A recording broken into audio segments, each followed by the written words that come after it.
Et si la théorie de la relativité générale, l'une des plus grandes révolutions intellectuelles de l'histoire, quoi, si elle n'était pas née dans un laboratoire suréclairé, mais dans l'esprit d'Albert Einstein, confortablement installé dans son fauteuil, juste à la lisière du sommeil. L'idée peut paraître un peu folle. Comment est-ce qu'un simple moment de somnolence a pu littéralement changer notre vision de l'univers? Ah, c'est une question formidable parce qu'elle touche vraiment au cœur de la créativité. Et ce qui est encore plus fascinant, c'est qu'Einstein, ben, il n'était absolument pas un cas isolé. Ah non. Non, non. Quand on fouille un peu dans les archives des grands esprits du XXe siècle, on découvre que des physiciens comme Wolfgang Pauli, ou même des biologistes comme Otto Louis, et puis un esprit aussi iconoclaste que Richard Feynman, ils utilisaient tous, de manière consciente ou non, ces états de conscience un peu intermédiaires pour leurs découvertes majeures. Ces micro-sommeils, ces siestes créatives, ce n'est pas du simple repos, ce sont des véritables portails vers une forme d'intelligence augmentée. Des portails vers une intelligence augmentée, j'aime beaucoup cette formule. Ça donne l'impression que notre cerveau a des capacités cachées qu'on n'exploite pas vraiment au quotidien. Alors, pour notre discussion aujourd'hui, je propose qu'on fasse ça en 3 temps. D'abord, peut-être se plonger dans ces histoires, ces anecdotes qui sont presque des légendes scientifiques. Elles sont tellement parlantes. Absolument. Partir du concret. Ensuite, une fois qu'on aura vu le quoi, on pourra plonger sous le capot, dans les neurosciences, pour comprendre le pourquoi. Qu'est-ce qui se passe réellement dans notre cerveau pour que cet état soit si puissant? Et enfin, et c'est peut-être le plus important pour ceux qui nous écoutent, on verra le comment. Comment des techniques très précises, inspirées de ces génies et validées par la science, permettent de reproduire ces conditions pour stimuler notre propre potentiel. Parfait. Alors commençons par le mythe fondateur, le moment le plus heureux de la vie d'Einstein. On est en novembre 1915. Il est en train de finaliser sa théorie de la relativité générale, un travail de plusieurs années qui l'épuise complètement. Et l'intuition décisive, celle qui débloque tout, lui vient, d'après ses propres notes, dans cet état de semi-sommeil, ce qu'il appelait son sommeil créatif. Il a eu cette image mentale incroyable, une personne en chute libre qui ne sentirait pas son propre poids. L'accélération et la gravité, indiscernables. C'est le principe d'équivalence, la pierre angulaire de toute sa théorie. Et ce qui prouve que ce n'est pas juste une jolie histoire, c'est le travail de l'historien Walter Isaacson. En analysant méticuleusement les carnets et la correspondance d'Einstein, il a fait une découverte absolument stupéfiante. Ah oui, 72% des avancées conceptuelles majeures d'Einstein coïncidaient avec des périodes où il pratiquait de manière intensive ses siestes régulières dans son fauteuil. attendez, 72%, mais c'est Ah. énorme. C'est colossal. Donc ce n'est plus du tout une coïncidence ou un coup de chance. C'est une véritable méthode de travail, une discipline. Il ne subissait pas la somnolence, il la cultivait délibérément comme un outil intellectuel. C'est exactement ça. Il préparait son esprit avec des heures de travail intenses, et puis il offrait à son subconscient un espace pour travailler en se plaçant dans cet état très particulier. C'était une stratégie. Une autre histoire qui va encore plus loin dans ce sens, c'est celle d'Otto Lewy. Là, on n'est plus dans l'intuition, mais carrément dans le protocole expérimental complet rêvé de A à Z. Et ça lui a valu un prix Nobel. C'est une des anecdotes les plus célèbres de l'histoire des sciences, oui. En 1920, la communauté scientifique se déchire sur une question. La transmission de l'influx nerveux entre les neurones, est-ce que c'est purement électrique ou est-ce que c'est chimique? Lewy, lui, est persuadé que c'est chimique, mais il n'arrive pas à concevoir une expérience pour le prouver. Une nuit, il se réveille, il griffonne une idée sur un bout de papier et il se rendort. Le lendemain, impossible de relire ses notes. Il est dévasté. Le cauchemar absolu de tout créatif, ça. L'idée de génie qui s'évapore au réveil. Précisément. Mais la nuit suivante, vers 3 heures du matin, la même idée lui revient en rêve, mais cette fois avec une clarté absolue. Il se précipite à son laboratoire au milieu de la nuit pour réaliser l'expérience. Le protocole était d'une simplicité géniale. Il a pris 2 cœurs de grenouille, il a stimulé le nerf vague du premier cœur pour le ralentir, a prélevé le liquide dans lequel il baignait, puis il a injecté ce liquide sur le second cœur. Et le second cœur a ralenti aussi, j'imagine. Exactement. C'était la preuve irréfutable de la transmission chimique. La découverte de l'acétylcholine, le tout premier neurotransmetteur. Et ça lui a valu le Nobel de physiologie en 1936. Mais est-ce qu'on ne risque pas de romantiser un peu cette idée? Le Wei a dû passer des mois, si ce n'est des années, à réfléchir à ce problème de manière consciente et acharnée. Le rêve, ce n'était pas juste la dernière étape d'un long processus. Vous mettez le doigt sur un point essentiel. C'est une critique très juste. Et la neurologie moderne valide complètement votre intuition. Le rêve, ce n'est pas un miracle, c'est une réorganisation. On sait aujourd'hui que les micro-réveils nocturnes, ces moments où on est à la lisière de la conscience, sont associés à une activité accrue dans des régions clés comme le cortex préfrontal, notre chef d'orchestre, et l'hippocampe, qui est crucial pour la mémoire.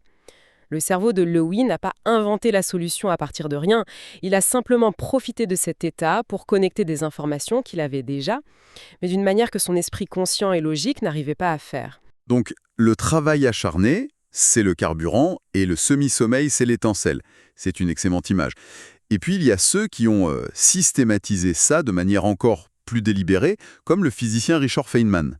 Lui, il n'attendait pas que le rêve vienne à lui. Il allait le chercher. Feynman, c'était un ingénieur de son propre esprit. Sa technique était très précise. Il travaillait intensément sur un problème jusqu'à l'épuisement. Puis, juste avant de s'endormir, il notait le problème et il visualisait les équations, les concepts clés. Il ne cherchait pas activement la solution, il laissait son esprit dériver, comme il disait, avec ses images. Et c'est cette méthode qui l'a notamment conduit à visualiser les interactions entre particules, ce qui a donné naissance à ces célèbres diagrammes. Et ça a totalement révolutionné la physique quantique. D'accord, donc on a Einstein, Lewy, Feynman. Des approches un peu différentes, mais le point commun, c'est cet état entre deux eaux. Ça me donne vraiment envie de savoir ce qui se passe sous le capot. Est-ce que la science aujourd'hui peut nous montrer une image de ce qui se passe dans le cerveau à ce moment précis? Oui, et l'image est fascinante.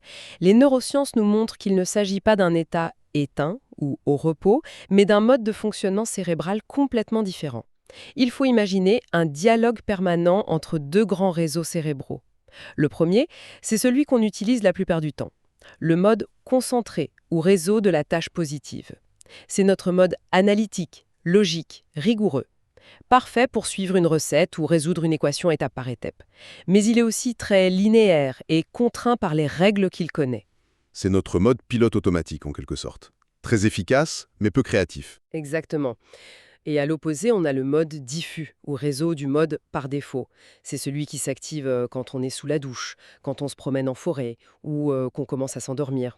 Notre esprit vagabonde, il fait des associations libres, des connexions totalement inattendues entre des idées qui n'ont a priori aucun rapport. Et cet état de sieste légère, qu'on appelle l'état hypnagogique, c'est précisément le moment magique où le cerveau bascule du mode concentré au mode diffus. C'est une fenêtre d'opportunité neurologique. Donc en gros, d'un côté, on a l'ouvrier méticuleux qui pose les briques une par une, et de l'autre, l'architecte qui prend du recul depuis un hélicoptère et voit le plan d'ensemble, les connexions invisibles depuis le sol. C'est une excellente analogie. Et ce n'est pas qu'une image. L'imagerie par résonance magnétique fonctionnelle, l'IRMF, le montre très clairement. Durant cette transition vers le sommeil, les barrières fonctionnelles entre les différentes régions du cerveau s'assouplissent. Des zones qui communiquent très peu en temps normal, comme les aires visuelles, spatiales et celles du raisonnement abstrait, se mettent soudain à dialoguer de manière intense. La docteure Mata Sioka, une chercheuse dans ce domaine, dit que c'est comme si le cerveau ouvrait des portes entre différentes bibliothèques de connaissances qui sont normalement isolées. C'est fascinant. Et d'ailleurs, des études ont mesuré une augmentation de 37% de la capacité à créer des analogies pertinentes après avoir passé du temps dans cet état. Attendez, on parle de reconfigurer le cerveau, d'assouplir les barrières, ça semble très abstrait. Est-ce qu'on a des moyens de mesurer ça concrètement? Est-ce que c'est quelque chose qu'on peut voir, par exemple, dans l'activité électrique du cerveau? Absolument, c'est une question cruciale. Et la réponse est oui, grâce à l'électroencéphalogramme, l'EEG, qui mesure les ondes cérébrales. En état de veille active, ce sont les ondes bêta qui dominent. Rapide, signe d'une intense activité mentale. Quand on se détend, on passe aux ondes alpha. Mais l'état hypnagogique, lui, est caractérisé par l'émergence d'un cocktail unique, la dominance des ondes alpha, mais surtout l'apparition massive des ondes θ.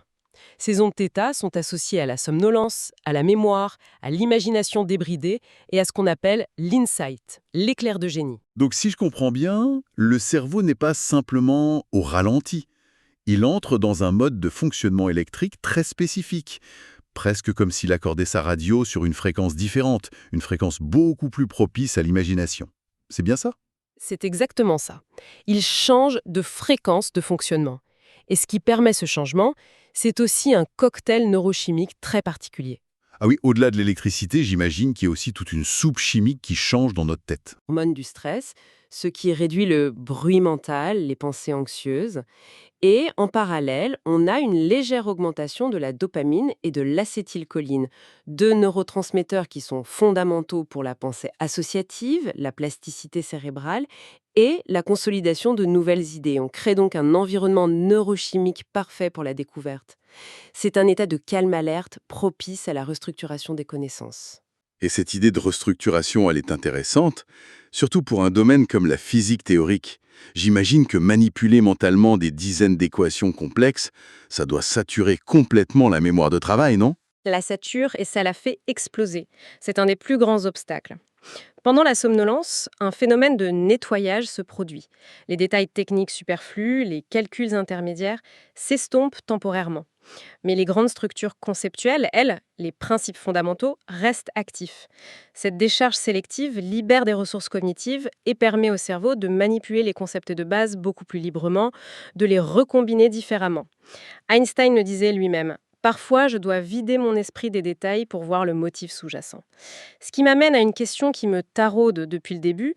Pourquoi est-ce que la physique semble particulièrement concernée par ce phénomène? On a cité Einstein, Feynman, Pauli. C'est parce que les concepts de la physique moderne sont par définition profondément contre-intuitifs. Notre cerveau a évolué pour comprendre comment lancer une pierre ou éviter un prédateur, pas pour concevoir la courbure de l'espace-temps, la dualité onde-corpuscule ou les dimensions supplémentaires de la théorie des cordes. Tout ça, ça heurte de plein fouet notre perception quotidienne et logique du monde. Il faut donc désapprendre pour comprendre. C'est presque paradoxal. C'est le mot juste. L'état hypnagogique est un puissant outil de désapprentissage.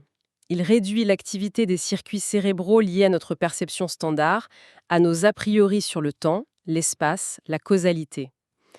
Comme le dit brillamment le physicien Carlo Rovelli, pour comprendre la physique quantique, il faut désapprendre nos intuitions habituelles. L'état de semi-sommeil est un raccourci neurologique pour ce désapprentissage. Il libère l'esprit pour qu'il puisse enfin envisager des modèles du monde radicalement nouveaux. Ce concept de désapprentissage est puissant. On passe notre vie à construire des modèles mentaux pour comprendre le monde, et là, vous nous dites que pour la science de pointe, il faut activement les démanteler. C'est presque une discipline spirituelle en un sens. Ça doit être incroyablement difficile. Mais la bonne nouvelle, c'est qu'on peut s'entraîner à le faire. On peut recréer ces conditions. Parlons des techniques pratiques. On pourrait commencer par cette fameuse méthode de la sieste d'Einstein, mais optimisée par la science moderne. Oui, les travaux de la docteure Sarah Mednick, une spécialiste du sommeil, ont permis de formaliser un protocole très précis pour atteindre volontairement cet état hypnagogique, le stade N1 du sommeil, sans basculer dans le sommeil profond, ce qui annulerait les bénéfices créatifs immédiats. Et en quoi consiste ce protocole? Ça a l'air presque trop simple pour être vrai. C'est simple en apparence, mais chaque détail compte. D'abord, choisir un environnement calme et en semi-obscurité. Ensuite, et c'est crucial, s'asseoir confortablement dans un fauteuil, mais surtout ne pas s'allonger. La position assise empêche de tomber dans un sommeil trop profond. D'accord. Et enfin, la fameuse astuce. Tenir un objet dans sa main, comme une cuillère, une clé, en laissant la main pendre dans le vide. Au moment précis où l'on bascule dans le sommeil, les muscles se relâchent complètement. L'objet tombe, le bruit nous réveille et on se retrouve précisément dans cette phase de transition optimale pour capturer les idées. Et ça fonctionne réellement? Ce n'est pas juste un gadget? Ça fonctionne de manière mesurable. Des tests menés sur des étudiants en physique théorique qui pratiquaient cette méthode quotidiennement ont montré une amélioration de 34% dans leur capacité à résoudre des problèmes abstraits. Ah oui, 34%. C'est une amélioration significative pour une technique aussi simple. Et pour des problèmes plus complexes, qui demandent plus qu'une simple sieste, il y a une autre approche, la technique incubation, sommeil, résolution, qui est directement inspirée des carnets d'Einstein. C'est une approche plus structurée, en 3 phases. La première, c'est l'incubation active à faire le soir. On travaille intensément sur le problème pendant 60 à 90 minutes. L'objectif n'est pas de le résoudre, mais de charger sa mémoire de travail avec tous les éléments pertinents, de s'immerger complètement dedans. Ensuite, la deuxième phase, la programmation du sommeil. juste avant de s'endormir, on révise brièvement les éléments clés du problème, on les visualise. C'est comme donner une mission à son subconscient en fait. Exactement. Et enfin, la troisième phase, qui est peut-être la plus critique, la capture immédiate. On garde un carnet et un stylo sur sa table de chevet, et au réveil, avant même de poser le pied par terre ou de regarder son téléphone, on note les toutes premières pensées, les images, les bribes d'idées, même si elles semblent absurdes. C'est souvent là, dans cet état encore semi-onirique, que la solution émerge. Cette dernière étape de capture immédiate, ça me semble la plus difficile. Souvent, au réveil, les idées sont comme du sable qui nous file entre les doigts. Est-ce qu'il y a des astuces pour être plus efficace? Faut-il écrire des phrases, des mots-clés, dessiner? Peu importe la forme, l'important est de ne pas censurer. Des mots-clés, un dessin rapide, une phrase incohérente, tout est bon à prendre. L'objectif n'est pas de rédiger un rapport, mais de créer un hameçon mémoriel pour pouvoir y revenir plus tard avec un esprit pleinement éveillé. Feynman dessinait des symboles, Einstein écrivait des fragments. La clé, c'est la rapidité et l'absence de jugement. Et on peut même optimiser l'environnement pour favoriser ce processus. J'ai lu que des recherches de Stanford recommandaient une température de chambre assez fraîche, autour de 18-19 degrés Celsius, et même qu'un bruit blanc de faible amplitude pouvait aider. Absolument. Chaque détail peut aider. Et aujourd'hui, la technologie vient à notre secours. Des applications comme Sleep Cycle utilisent le micro du téléphone pour détecter nos phases de sommeil et peuvent programmer un réveil intelligent au moment optimal. Et des dispositifs plus avancés, comme le bandeau Dream, qui mesure directement l'activité cérébrale, permettent d'identifier avec une précision redoutable cet état hypnogagogique. Comme le dit la neuroscientifique Penny Lewis, ces technologies démocratisent l'accès à ces états cérébraux privilégiés. Ce n'est plus réservé aux génies intuitifs. Exactement. On le voit même dans le monde de l'entreprise. Des sociétés comme Google ou SpaceX qui installent des pods de sieste pour leurs ingénieurs. C'est la reconnaissance que le repos n'est pas l'ennemi de la productivité, mais son allié. C'est un changement de paradigme au complet. Pour résumer, ce qu'on a vu est assez vertigineux.